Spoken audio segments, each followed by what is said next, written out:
দর্শক, আমরা ভূমিকা সাধারণত দীর্ঘায়িত করি না। শুরুতেই অনুরোধ করব যে আমাদের আলোচনা ভালো লাগলে চ্যানেলটি সাবস্ক্রাইব করে আমাদের সাথে যুক্ত থাকুন। অতি আগ্রহীদের প্রতি আমাদের একটা বিনীত নিবেদন থাকলো যে আপনাদের অধিকার আছে, আপনারাও অধিকার রাখেন, কিন্তু আমি মনে করি আমাদের মধ্যপন্থা হওয়া বোধহয় সবচেয়ে ভালো হবে। আমরা ধর্মীয় গুড়ামির চেয়ে ধর্মের মধ্যপন্থা অবলম্বন করা, সেটা আমাদের ভালো হবে। আর এখানে বিএনপির জন্য এখন নতুন চ্যালেঞ্জ হয়ে দাঁড়িয়েছে, দ্বিমুখী চ্যালেঞ্জ হয়ে দাঁড়িয়েছে। একদিকে উদীয়মান ছাত্র সমাজ, যুব সমাজ, যেটা হাসিনা সরকারকে ক্ষমতা থেকে চ্যুত করেছে, সেই শক্তিটাকে বিএনপি যে কোনো কারণে হোক, যে কোনো কারণে যেভাবে হোক, এটা তাদের অনুকূলে আনতে পারে নাই, তাদেরকে প্রতিপক্ষ বানিয়ে ফেলেছে, তাদের সঙ্গে একটা সখ্যতা গড়তে পারে নাই, আস্থা বিশ্বাস গড়তে পারে নাই। ফলে আগামীতে এই শক্তিটা, এই যুব শক্তিটা বিএনপির এগেনস্টে দাঁড়িয়ে যেতে পারে। এটা একটা সম্ভাবনা তৈরি হয়ে গেছে, যেটা বিএনপির জন্য আসলে সুফল বয়ে আনবে না।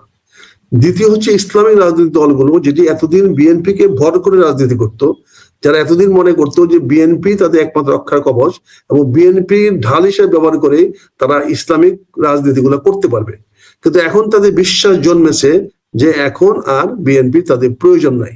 এবং সাম্প্রতিক তারেক রহমান সাহেবের কিছু বক্তব্য স্পষ্ট করে দিয়েছে। তিনি যখন প্রকাশ্যে জামাতকে যুদ্ধাপরাধী বলে গালি দিয়েছেন, লক্ষ লক্ষ মা বোনকে হত্যা করার জন্য গালি দিয়েছেন, তখন স্বাভাবিকভাবে তিনি ইসলামিক দলগুলোর থেকে সরে চলে আসছেন।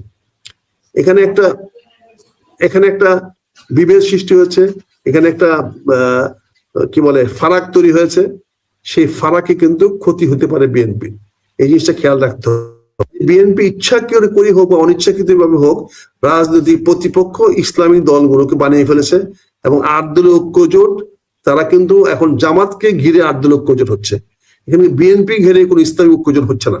এবং বিএনপির মধ্যে যে ঐক্যগুলো ছিল, 18 দলীয় ঐক্য জোট বা অন্যান্য যে ঐক্য জোট ছিল, সেটাও দেখলাম ভেঙে গেছে।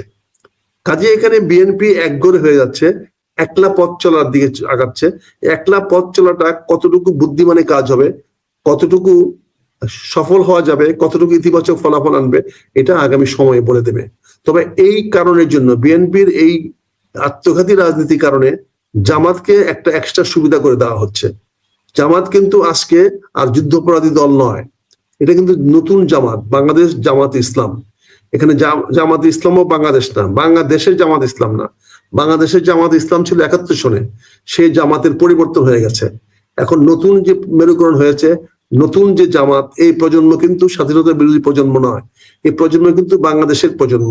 এরা বাই বর্ন বাংলাদেশি, এটা কোনো অন্য দেশের ধারাবাহিকতা, অন্য দেশের লেসপেন্সারগিরি তারা করে না, তারা সেটা বহন করে না। তারা পিওর বাংলাদেশি এবং তারা খাঁটি বাংলাদেশি, এবং বাংলাদেশ থেকে তারা জন্ম হয়েছে এবং বাংলাদেশের জন্মগতভাবে তারা বাংলাদেশি। কাজে তাদের রাজনীতিটাকে উপেক্ষা করতে পারবেন না, তাদের রাজনীতিটাকে আপনি উড়াইয়া দিতে পারবেন না। তাদেরও ভিত্তি আজকে অনেক বড় মজবুত, তাদের শিকড় আজকে অনেক দূর গভীরে। কাজেই ইসলামী ঐক্য জোটের বাইরে বিএনপি গিয়ে বিএনপি মনে রাজনীতিটা বেকায়দায় পড়তে যাচ্ছে। এটা তার নির্বাচনের ফলাফলে প্রভাব রাখতে পারে, প্রভাব পড়তে পারে। আমি বিশ্বাস করি তারেক রহমান সেই প্রভাব মুক্ত হয়ে আসবেন। আমি বিশ্বাস করি সেই প্রভাব থেকে উত্তরণ লাভ করবেন, তিনি অবশ্যই বিএনপিকে জয়ের দিকে নিয়ে যাবেন, এটা আমার বিশ্বাস।